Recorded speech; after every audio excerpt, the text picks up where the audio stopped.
Hello नमस्कार प्यारे विद्यार्थियों, स्वागत है आप सभी का आपके प्यारे से यूट्यूब चैनल पे। प्यारे विद्यार्थियों, आप सभी का जल्द ही आपकी परीक्षा जो है वो प्रारंभ होने वाली है और बहुत सारे बच्चे ऐसे हैं जो एकदम तैयारी में व्यस्त होंगे। तो मैंने ये सोचा कि आलतू फालतू चीज जैसे बहुत सारे लोग एमसीक्यूज कराते हैं, उससे बेहतर है कि आपकी सब्जेक्टिव की तैयारी हम जोरदार तरीके से करा दें। जी हाँ प्यारे विद्यार्थियों, तो आज की इस वीडियो में मैं आप सभी को हिस्ट्री के टॉप 20 लघु उत्तरीय प्रश्न और साथ में उसका उत्तर आज मैं कराने वाला हूं। और प्यारे बच्चों, ये ऐसे वैसे क्वेश्चन नहीं है प्यारे बच्चा, ये ऐसा क्वेश्चन है जो आपके एग्जाम में अवश्य ही देखने को मिलेगा जब आप 2025 के लिए बैठेंगे तब। तो इसलिए वीडियो को बड़े मजे तरीके से देखना और वीडियो अच्छी लगे तो दोस्तों में शेयर जरूर कर देना। चैनल छोटा है तो सपोर्ट करो ताकि ये चैनल भी खूब अच्छे से आगे चले और ढेर सारे बच्चों को पढ़ाने का हमें भी एक चांस मिले। तो आज आप वीडियो को शुरू करते हैं। पूरे इतिहास की दुनिया से आ जाते हैं। क्वेश्चंस देखो ध्यान से, ये वो क्वेश्चंस है बचवा साहब जो कई बार बोर्ड में पूछा हुआ है। पहला ही क्वेश्चन देख लो, शीत युद्ध के विषय में संक्षेप में लिखिए। और यदि आप बिहार बोर्ड की बुक को पढ़े होंगे ना, तो उसमें केवल और केवल शीत युद्ध नाम का टॉपिक दिया है, इसका एक्सप्लेनेशन नहीं किया गया है। ठीक है,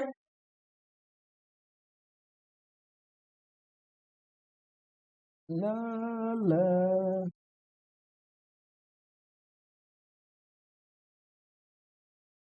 ठीक है ना, थोड़ा सा लाइट को हम लोग कम कर लेते हैं। चलो, तो वही मैं बता रहा था कि बुक के अंदर में प्यारे बच्चों ये आपको मिला होगा टॉपिक, लेकिन के विषय में लिखिए, ये बुक में ज्यादा डिटेल में नहीं है। एनसीईआरटी में है, बिहार बोर्ड की बुक में नहीं है। समझते हैं, शीत युद्ध दो महाशक्तियों के मध्य। अब ये दो महाशक्तियां कौन है, आप पोस्ट में जा सकते हैं।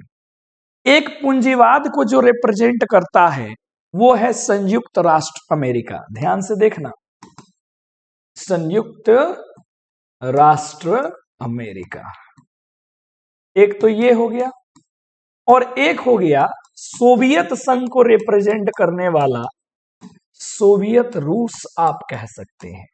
तो इन्हीं के मध्य एक वाक युद्ध था, विचारों का युद्ध था जो कूटनीतिक उपायों पर आधारित था।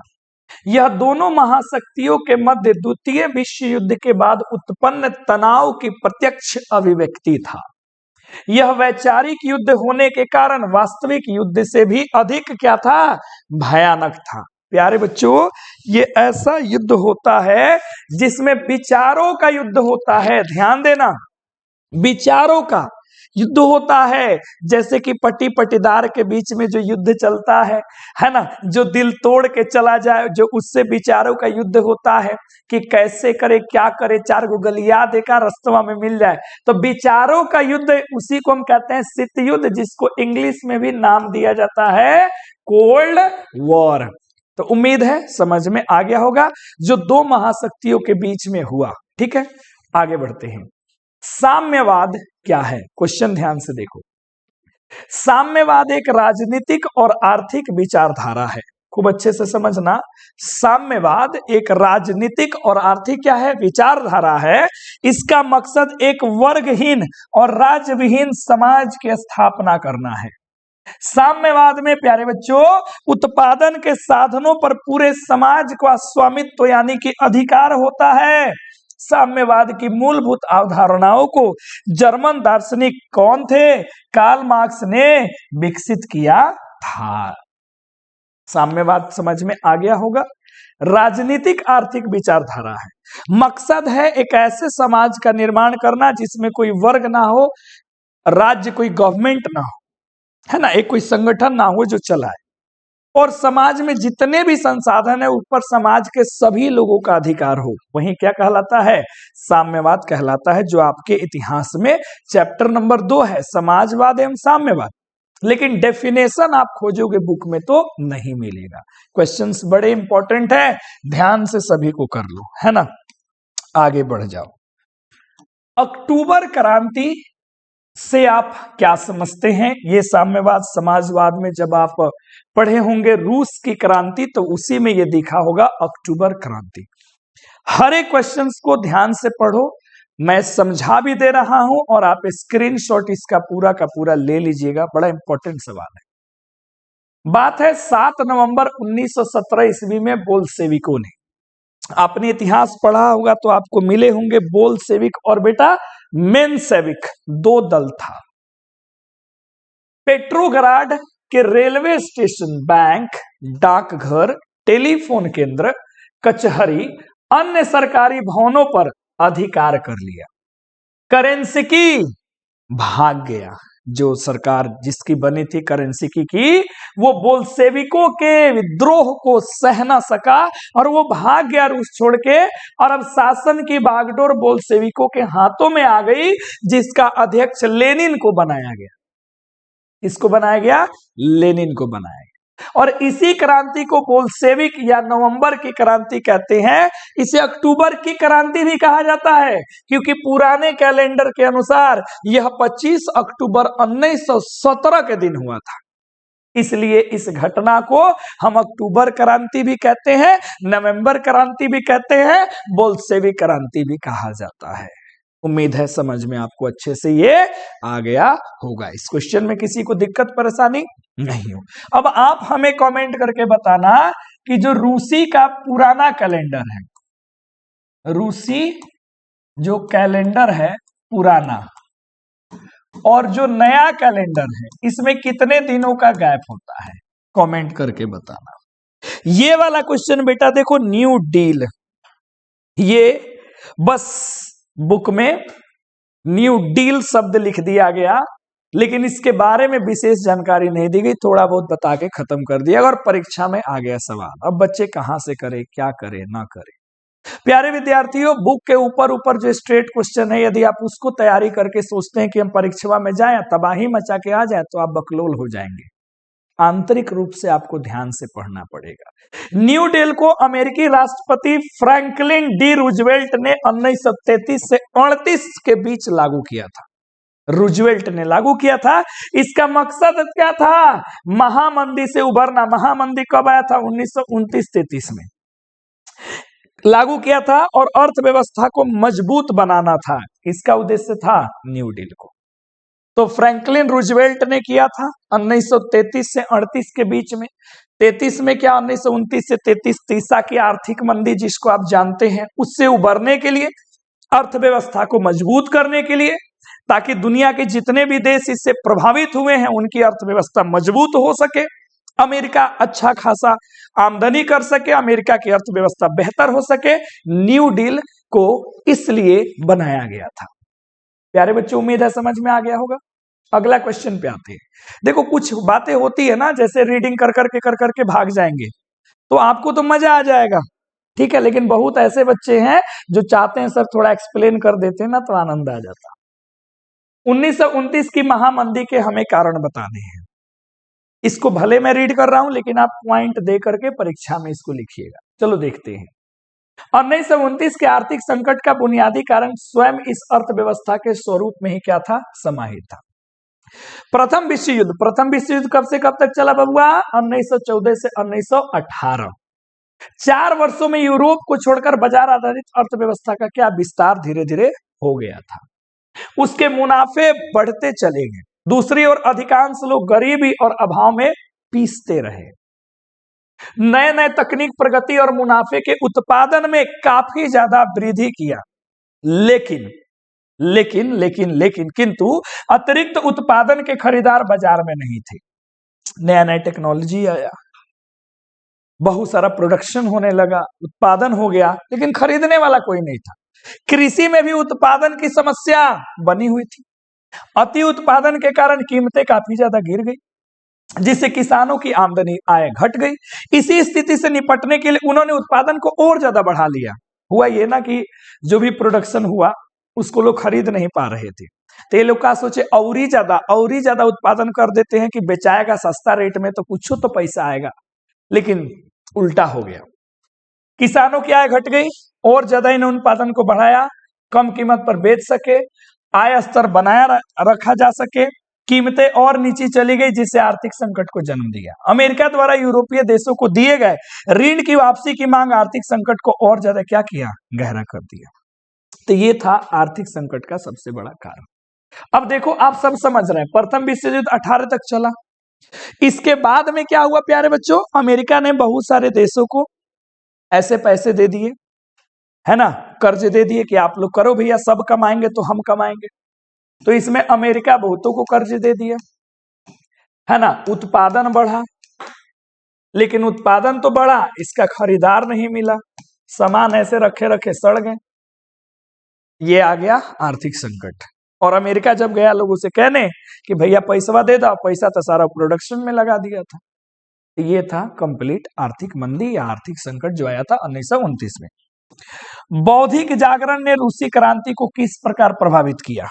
जिस भी बच्चा ने अगर ये चैप्टर पढ़ा है रूसी क्रांति, वो जानता है कि ये क्वेश्चन बुक में कहीं नहीं है, कहीं नहीं है, समझ रहे, कहीं नहीं मिला होगा तुमको, लेकिन ये परीक्षा में पूछा हुआ है, प्रीवियस ईयर सवाल है, इसलिए ध्यान से देखो। 19वीं शताब्दी के बाद रूस में हुए बौद्धिक जागरण ने लोगों को निरंकुश राजतंत्र के खिलाफ बगावत करने के लिए प्रेरित किया। बौद्धिक जागरण क्या? बुद्धि का विकास होना, लोगों में बौद्धिक क्षमता का विकास हो गया प्यारे बच्चों, कि हमें राजतंत्र से बेहतर लोकतंत्र के तरफ जाना चाहिए, हमें एक ऐसी सरकार का निर्माण करनी चाहिए जो गरीब के, किसान का, मजदूर का रखवाला बने। ये दिमाग में लोगों को बैठ गया, बौद्धिक जागृति हो गई, उनको विचार आ गया, तो वो प्रेरित हो गए और रूसी क्रांति कार्ल मार्क्स के कामों से प्रेरित थी, और जो कार्ल मार्क्स थे वो अलग प्रेरित कर रहे थे। तो इसलिए बौद्धिक जागरण से रूसी क्रांति बहुत बेहतर तरीके से प्रभावित हुआ, लोगों में जागृति आई, लोग अपने अधिकार को समझे, राजतंत्र से बेहतर है लोकतंत्र, इसके प्रति लोग अग्रसर हुए। तो ये सारा फायदा हुआ बौद्धिक जागरण से, बुद्धि के विकास से। क्वेश्चन नंबर 7 देखो भैया, आर्थिक संकट से आप क्या समझते हैं, किसे कहते हैं आर्थिक संकट? एक तो अभी आपने देखा 1929 में आर्थिक संकट आया था, क्यों? आर्थिक संकट तब उत्पन्न होता है जब अर्थतंत्र में आने वाली वैसी स्थिति कि जब लाखों लोग बेरोजगार हो जाए, बैंक का दिवाला निकल जाए, दिवाला मतलब बैंक कंगाल हो जाए, लोग पैसे लेकर के सब उसका भाग जाए, है ना, जहां जहां बैंक पैसा इन्वेस्ट करे सब डूब जाए, वस्तु मुद्रा जब उनके तीनों आधार कृषि, उद्योग, व्यापार, ये सब ठप पड़ जाए, लाखों, इसमें लाखों दोनों की दर क्या हो जाए, कम हो जाए, इसमें दोनों की दर कम हो जाए, उत्पादन का, है ना, और जो बेच रहे हैं उसका दर कम हो जाए, तो इस स्थिति को हम क्या कहते हैं, आर्थिक संकट। तो इसे ही आर्थिक संकट कहा जाता है। आर्थिक संकट कहो या आर्थिक मंदी कहो, संकट कहा जाता है, याद रखना। अरे क्या है, जब कंगाली छा जाए, बैंक का दिवालिया हो जाए, लोग बेरोजगार हो जाए, उत्पादन हो, खरीदार न हो, समझ रहे, तो इसे क्या कहेंगे, आर्थिक संकट कहेंगे। बोलिए कोई दिक्कत परेशानी? चलो, प्रथम विश्व युद्ध के 2 कारण। अब प्रथम विश्व युद्ध बताओ, ये 9th का है, लेकिन ये आपको पूछा हुआ है, क्या कारण था प्रथम विश्व युद्ध का, है ना, ये 9th में पढ़ना है और ये 10th में पूछा हुआ है, बताओ प्रीवियस ईयर में। जो नहीं जानते क्वेश्चन बैंक देख लीजिएगा। पहला कारण देखते हैं, प्रथम विश्व युद्ध के निम्नलिखित 2 कारण थे। पहला कारण, यूरोपीय औपनिवेशिक प्रतिस्पर्धा। औपनिवेशिक मतलब उपनिवेश, प्रतिस्पर्धा मतलब कंपटीशन। यूरोप में सभी देशों में पहले तो औद्योगिक क्रांति स्टार्ट हुआ, पूरी कहानी तो अब जाएंगे नहीं, औद्योगिक क्रांति स्टार्ट हुआ, लोग अपना व्यापार करने के लिए अलग अलग देशों में फैलने लगे, फिर धीरे धीरे साम्राज्यवाद का विकास हुआ। अब लोग आगे कहां आ गए कि अब हमें ये देश अपने अंदर में ले लेना, तो उपनिवेशवाद का निर्माण हुआ। सब में होड़ लग गया कि हम ज्यादा देशों पे अपना कंट्रोल रखेंगे, ज्यादा देशों को अपना उपनिवेश बनाएंगे। युद्ध औद्योगिक क्रांति के परिणाम स्वरूप उपनिवेश औपनिवेशिक प्रतिस्पर्धा बनाए रखने के कारण हुआ, मेन तो कारण यही था। इस युद्ध के द्वारा ब्रिटेन अपने भारतीय उपनिवेश पर अपना प्रभाव बनाए रखना और सुरक्षित रखना चाहता था, सबसे बड़ा कारण यही था। दूसरा था साम्राज्यवादी प्रतिस्पर्धा, वही चीज कि हमारा साम्राज्य सबसे बड़ा हो। अब मान लो ये एक देश था, इसको भी चाहिए और इसको भी चाहिए, अब दोनों आपस में लड़ गया, प्रथम विश्व युद्ध हो गया। इस वाले के सपोर्ट में 8-10 आ गए, इस वाले के सपोर्ट में 8-10 आ गए, पूरा दुनिया दो खेमे में बट गया, महाशक्तियां लड़ रही है आपस में, प्रथम विश्व युद्ध हो गया। 71 के बाद जर्मन, ब्रिटेन, फ्रांस के एक बड़ी चुनौती बन गया था। यह युद्ध मित्र राष्ट्रों और केंद्रीय शक्तियों के बीच हुआ। मित्र राष्ट्र, यहाँ पे मित्र राष्ट्र में फ्रांस, ब्रिटेन, रूस, इटली, जापान थे। केंद्रीय शक्तियों में ऑस्ट्रिया, हंगरी, तुर्की, समझ रहे हैं, इटली, जर्मनी, ये सब थे किनमें? केंद्रीय शक्तियों में। याद रखेंगे, 2 कारण थे। आगे बढ़ते हैं, क्वेश्चन नंबर 9। ब्रिटेन वुड्स सम्मेलन का क्या उद्देश्य था? महाभिप्राय जिसको कहा जाता है ना, ब्रिटेन वुड्स। ब्रिटेन वुड्स सम्मेलन 1944 का उद्देश्य था द्वितीय विश्व युद्ध के बाद एक नई अंतर्राष्ट्रीय मौद्रिक व्यवस्था स्थापित करना और वैश्विक आर्थिक स्थिरता सुनिश्चित करना। यानी कि जब द्वितीय विश्व युद्ध खत्म हुआ 1945 में, तो उसी समय ब्रिटेन वुड्स 44 में बनाया गया। इसका मेन उद्देश्य यही था कि किस तरीके से एक अंतर्राष्ट्रीय मौद्रिक व्यवस्था की जाए, एक ऐसा मुद्रा बनाया जाए जो अंतर्राष्ट्रीय लेवल पर चले, और दूसरा कि वैश्विक आर्थिक स्थिति को अच्छे से सुधारा जाए। आगे बढ़ते हैं, रूसी क्रांति के किन्हीं 2 कारण, ये तो सब बच्चा को याद हो। रूसी क्रांति का पहला कारण क्या था? जार की निरंकुशता, अयोग्य शासन व्यवस्था।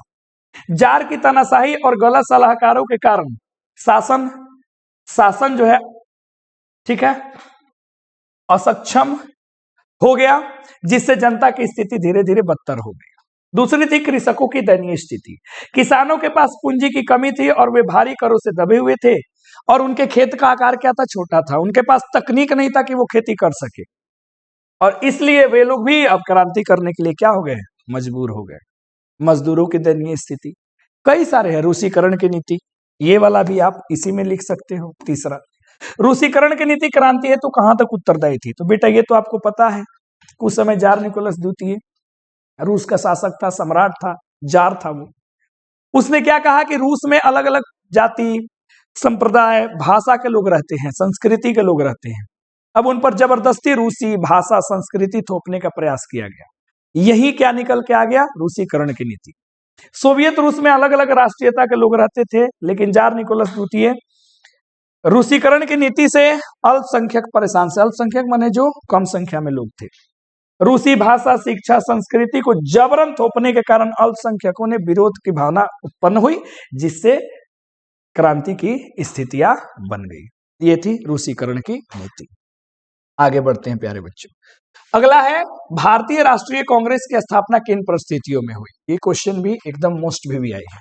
ये टॉप 20 क्वेश्चन है, आप देखेंगे जब आप एग्जाम देंगे, यहां से बाहर क्वेश्चन शायद ही आपको मिलेगा। भारतीय राष्ट्रीय कांग्रेस, आप पता है आपको कि 1885 ईस्वी में इसका निर्माण हुआ था। भारतीय राष्ट्रीय कांग्रेस की स्थापना 19वीं सदी के अंतिम चरण में हुई। उस समय इंडियन एसोसिएशन द्वारा रेंट बिल का विरोध, लॉर्ड लीटन के प्रेस अधिनियम, सशस्त्र अधिनियम का विरोध हो रहा था। लॉर्ड रिपन के इल्बर्ट बिल का यूरोपियों ने संगठित विरोध ने भारतीय राष्ट्रवादियों को संगठित होने का पर्याप्त कारण दे दिया।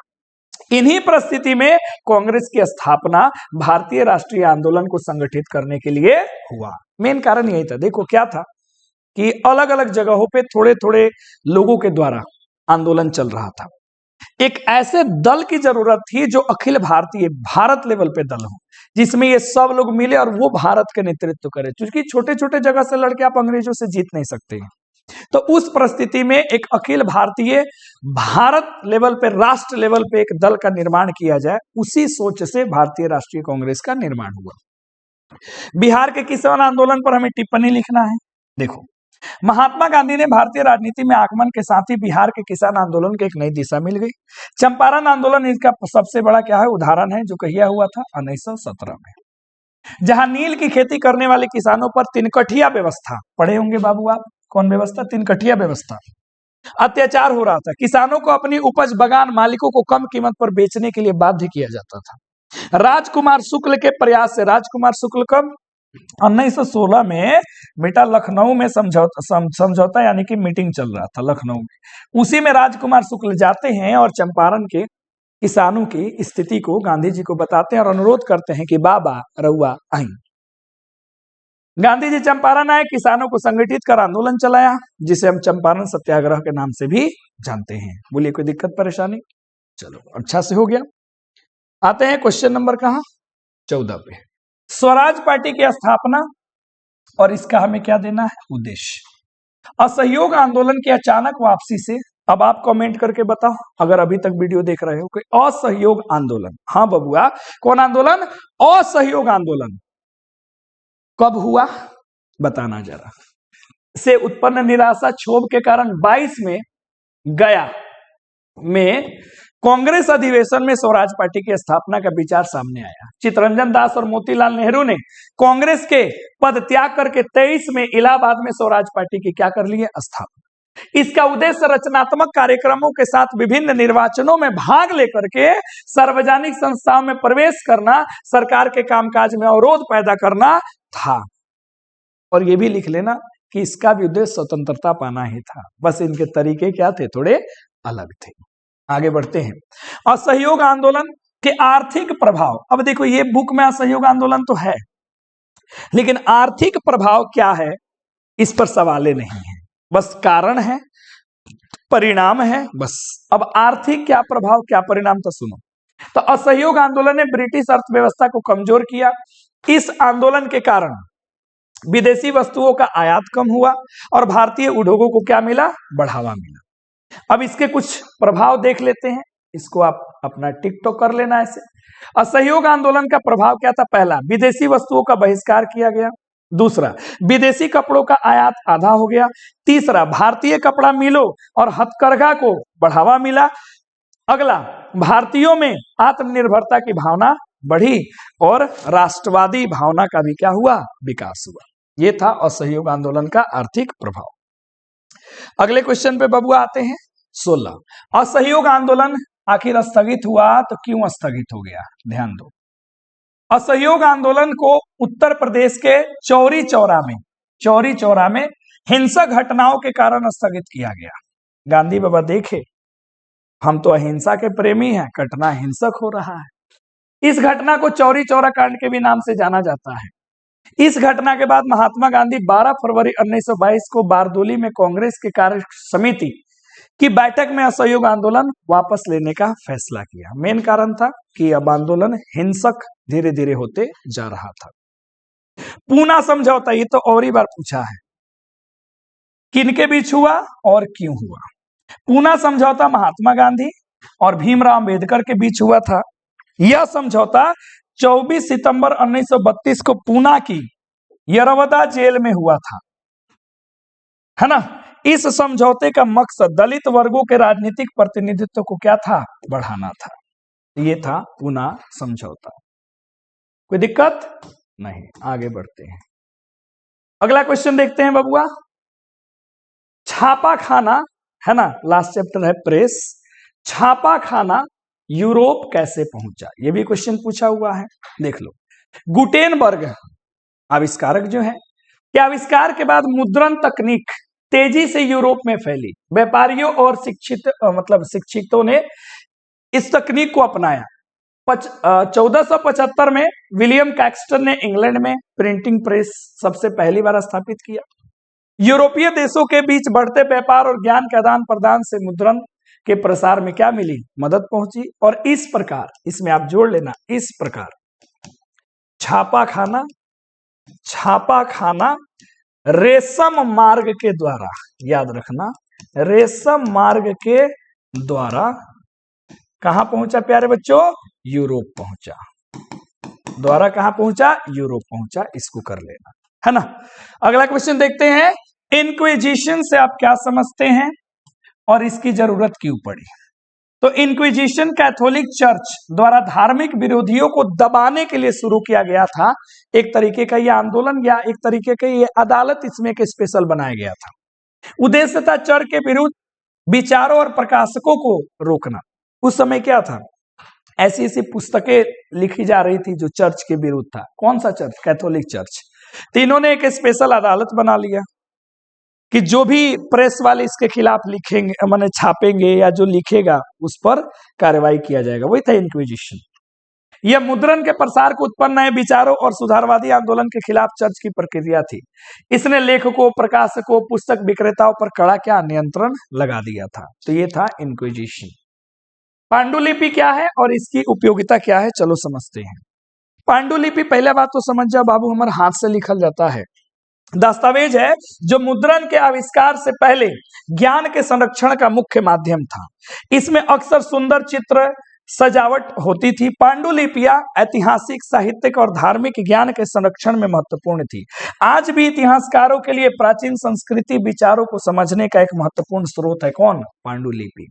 ये 20 सवाल हो गए और ये 20 ऐसे ऐसे क्वेश्चन है बबुआ जो सीधे एग्जाम में आपको दिखेगा। तो आप सभी बिना सोचे समझे इसका स्क्रीनशॉट तेजी में ले लो, मैं आपको समय दे देता हूं। चलो जी, लो स्क्रीनशॉट ले लिए, इसका भी ले लीजिए। वीडियो पॉज कर देना और अच्छे से खींच लेना, ठीक है।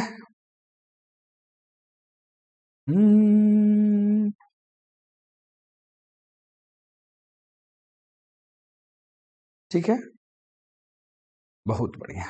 तो प्यारे बच्चों, यहाँ पे हम लोग की 20 जो टॉप क्वेश्चंस थी 2025 के लिए वो खत्म होती है। वीडियो कैसा लगा कमेंट करके जरूर बताना, और अगला आपको किस पे चाहिए वो भी कमेंट करके बताओ। जल्द ही प्यारे विद्यार्थियों हम लोग दीर्घ भी लेकर के आएंगे। परीक्षा से पहले हम सारा आपका करा देंगे, उसके बाद हम लोग तुरंत ही शुरू करेंगे दीर्घ उत्तरीय प्रश्न। तो पहले लघु उत्तरीय प्रश्न है सारा का, आज हिस्ट्री का कंप्लीट हो गया।